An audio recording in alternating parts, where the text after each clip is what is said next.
This is my DIY box throne. I'll show you how I built it and the materials that I used.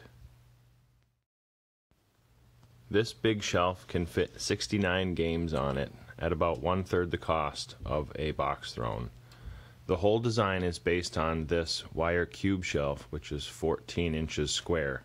So the shelf is 14 inches deep. Each of these columns is 14.5 inches wide, and that leaves room for these pilasters to be screwed to the sides.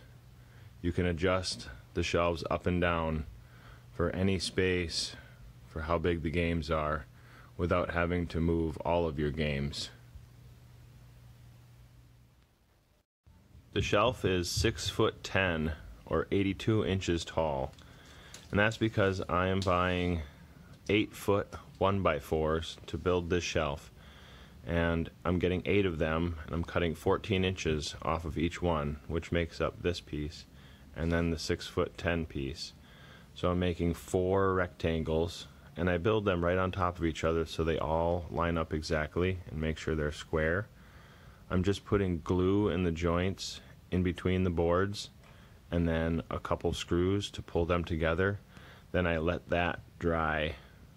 The next day, once those are dry, I need to cut 4 more pieces to connect those 4 rectangles together, and that is 46.5 inches total. So that's 4 3/4 inch boards plus the 14.5 inch openings, and we need 4 of those for the top and bottom, front and back.